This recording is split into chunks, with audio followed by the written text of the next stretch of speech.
Bonjour, on se retrouve aujourd'hui pour la réalisation d'un tag.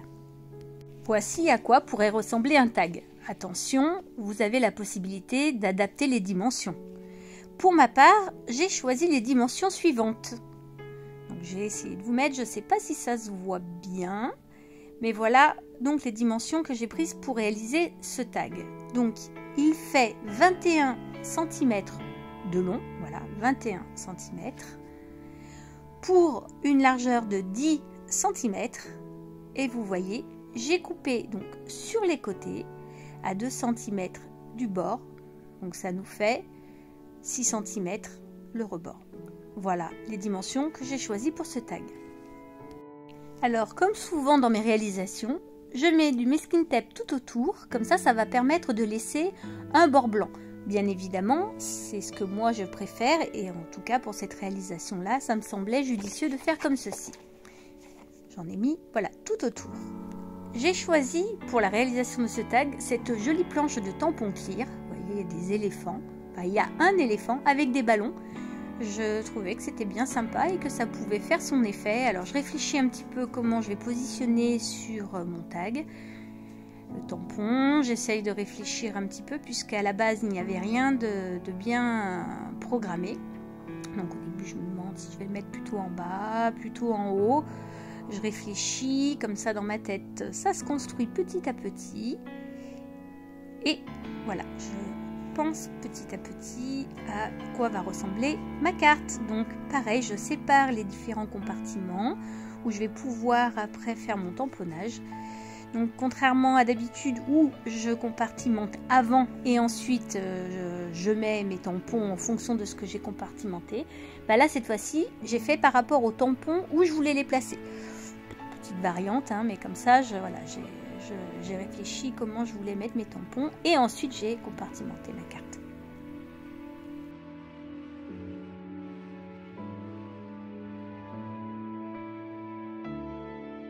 Quand je suis satisfaite, donc là vous voyez je les mets à côté pour me rappeler où je vais les positionner et je vais passer maintenant à l'ancrage, donc avec la Versafine encore une fois. Pourquoi? Puisque je veux faire une colorisation à l'aquarelle et la Versafine c'est l'encre la plus adaptée puisque ça permet au tamponnage en passant de l'eau dessus de ne pas déborder. Donc vous voyez j'encre bien mes tampons grâce à une petite plaque, voilà. Et je positionne, donc rien de bien compliqué.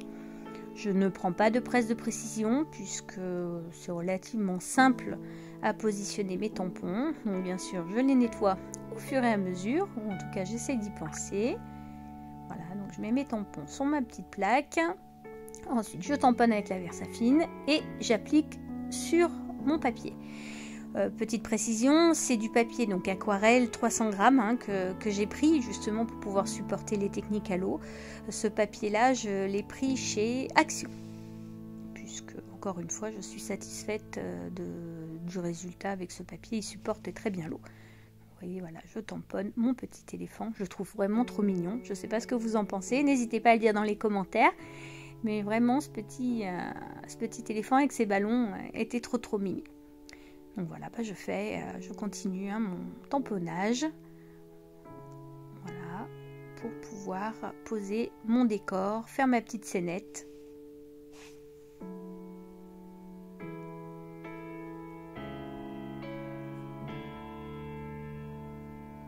Et voilà, comme ça, je pense que ça va être sympa.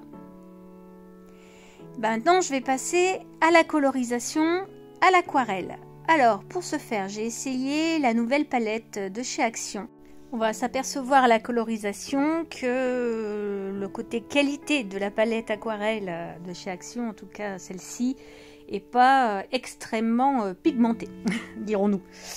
Donc, pourtant, on avait du choix. Il y a plusieurs couleurs, des couleurs qui semblaient très sympathiques. Et c'est pour ça que j'avais envie de la prendre. Donc, légèrement déçue quand même, mais bon... En tout cas, pour cette réalisation, ça fera l'affaire. Et j'ai dû quand même insister, repasser plusieurs fois, bien mouiller mon pinceau pour prélever de la texture, de la couleur, hormis le violet, là, le rose violet qui est un peu plus pigmenté. Mais sinon, les autres couleurs, je trouve que c'est pas évident, en tout cas à prendre de la couleur dessus.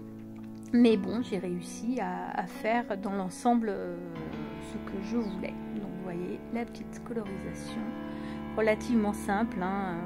Encore du bleu en haut, du rose violet au milieu, là du gris pour les nuages, donc pas trop gris mais un petit peu, donc pareil mon éléphant avec un petit peu de gris, donc une colorisation vraiment très simple, rien de difficile en tout cas, et pas réellement, on va pas forcément dire qu'on va retrouver une technique à l'aquarelle.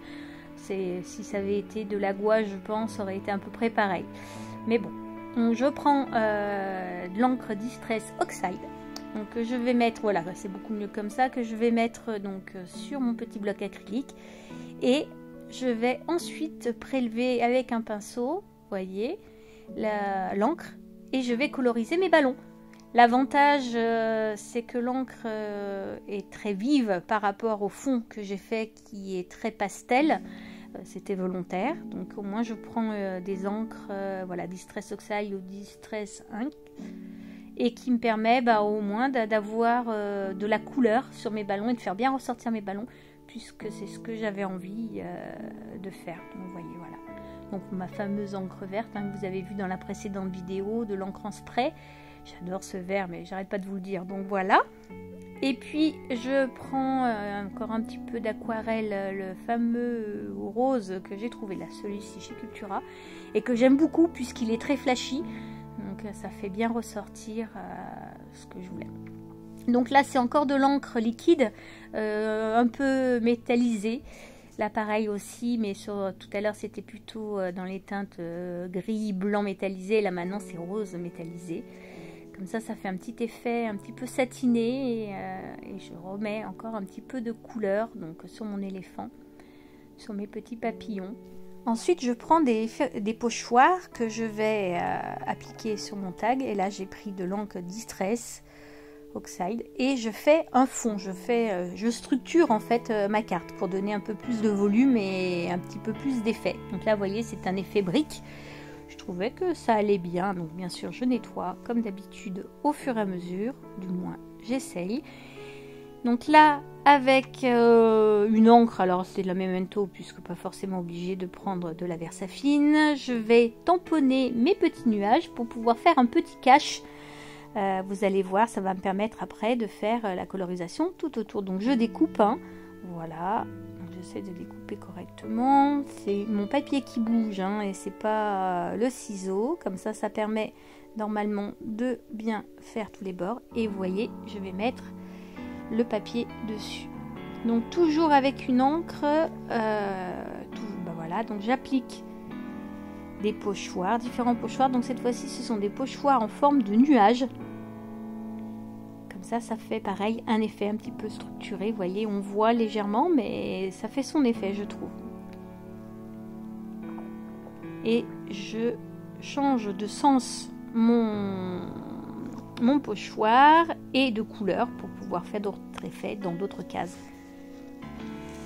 J'ai ce très beau pochoir, enfin en tout cas je l'adore, avec des formes de feuilles.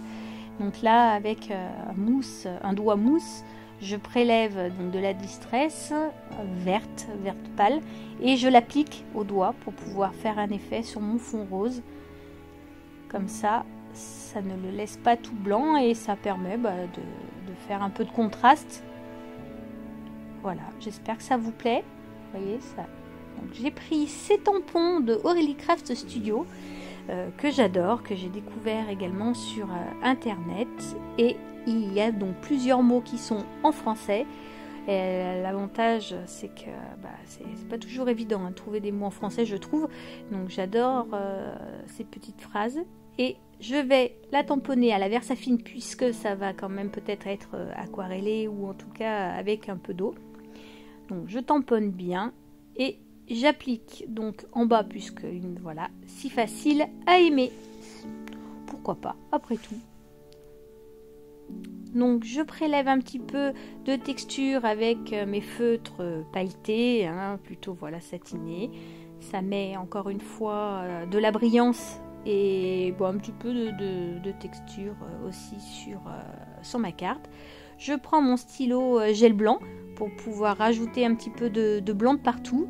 Alors toujours pareil, de partout oui et non, hein, à certains endroits. Pourquoi plus cela que d'autres? Bah, surtout à l'instinct, pour essayer d'éclairer et d'apporter de la lumière à la carte et de faire ressortir certains éléments. Voilà, comme j'en mets un petit peu, vous voyez, on voit les différents endroits où j'applique ce gel blanc.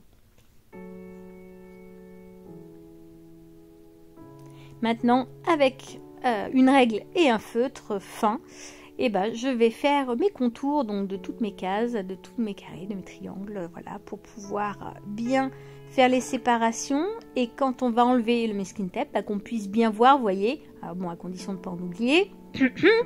Mais sinon, on va quand même pouvoir, ça va faire ressortir les éléments de la carte. Et puis j'aime bien ce système de compartiments.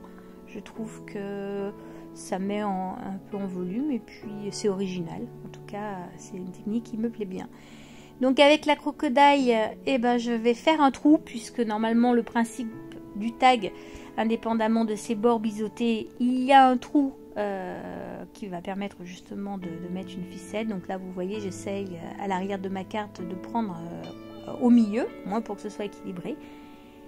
Avec la crocodile, je fais le trou et j'applique un ruban, bon, rose, pour pouvoir accrocher mon tag. Voilà ce que ça donne. J'espère que ça vous plaît. N'hésitez pas surtout à me laisser en commentaire vos impressions, ce que vous en avez pensé, si vous avez aimé, comment vous auriez imaginé vous la carte. Et puis bien sûr vous abonner et mettre un petit pouce en l'air si ça vous a plu. Voilà un peu plus en détail ce que ça donne avec les couleurs, les tampons. Voilà, cette carte est terminée. On se retrouve très bientôt. Et en attendant, je vous souhaite une bonne journée. À bientôt, bisous.